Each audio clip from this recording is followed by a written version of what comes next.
नमस्कार मंडळी, RP food destination मध्ये तुमचं सहर्ष स्वागत। आज आपण बनवणार आहोत चिकन डोनेट। तर चला मग त्यासाठी लागणारं साहित्य बघू। पण साहित्य बघण्याआधी चॅनेलला सबस्क्राइब करायला विसरू नका। इथे घेतले मी लाल शिमला मिरची, कोथिंबीर, प्लेन मिरची पावडर, जिरा पावडर, मीठ, हळद, लसूण, अद्रक पेस्ट, धना पावडर, ब्रेड क्रम्ब, कच्चा कांदा कापलेला, अंड आणि बोनलेस चिकनचे पीस। तर चला मग कसं बनवायचं ते बघू। इथे मी 3 पाव मी बोनलेस चिकन घेतले, स्वच्छ धुवून घेतले मी हे।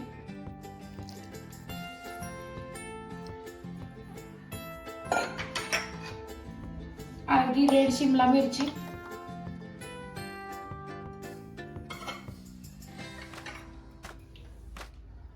अद्रक किसलेलं 1 चमचा, 10 लसणाच्या पाकळ्या, कच्चा कांदा 1,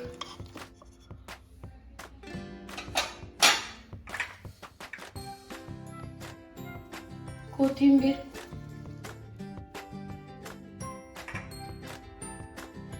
प्लेन तिखट 2 चमचे, धना पावडर 1 चमचा,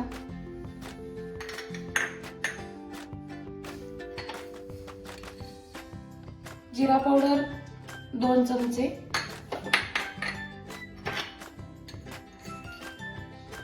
हळद 1.5 चमचा,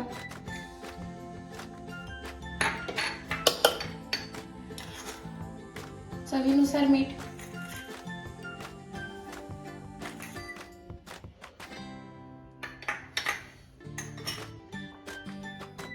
आणि थोडंसं ब्रेड क्रम्ब,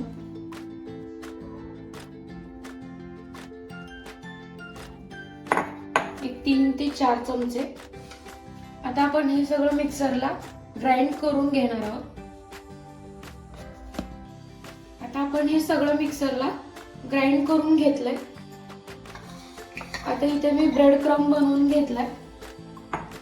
तुम्ही विकत पण ब्रेड क्रम्ब आणू शकता किंवा घरी ब्रेड असतील तर मिक्सरला बारीक करून तुम्ही हा ब्रेड क्रम्ब बनवू शकता। आता इथे आपण एक अंड घेणार आहोत।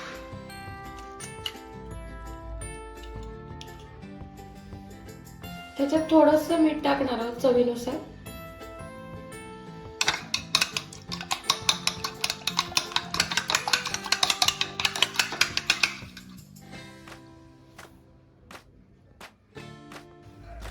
आता इथे आपण तेल गरम करायला ठेवलंय, जेणेकरून ते जे डोनेट आहेत चिकनचे ते ह्यामध्ये डीप होतील। तेल गरम होईपर्यंत आपण डोनेट करून घेऊया। हे गोल करून आपण उडीद वडा जसा बनवतो तसे आपण हे डोनट बनवायचे। हे डोनट बनवलेले आपण ह्यामध्ये डीप करायचं थोडंसं, पुन्हा हे ब्रेड क्रम्ब मध्ये डीप करायचे।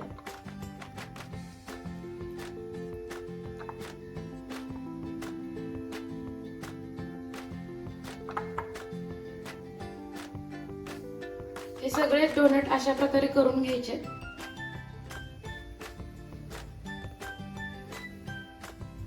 हे आपले चिकन डोनट आता ब्रेड क्रम्ब मध्ये डीप करून झालेले आहेत। तर चला आता आपण याला फ्राय करून घेऊया।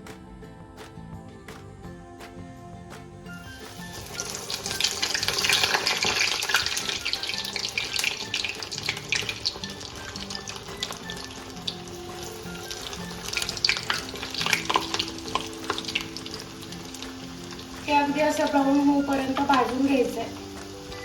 तुम्हाला चिकन आतून शिजलंय का त्याचा अंदाज येईलच। गॅस जास्त मोठा करायचा नाहीये, काळपट करायचं नाहीये, ते असं थोडंसं ब्राऊन कलरवर भाजून घ्यायचंय। हे आपण असं ब्राऊन कलरवर भाजून घ्यायचंय। चिकन आतून एकदम असं शिजलं पाहिजे, फ्राय झालं पाहिजे। तर गॅस बारीक करूनच भाजायचं शक्यतो करून.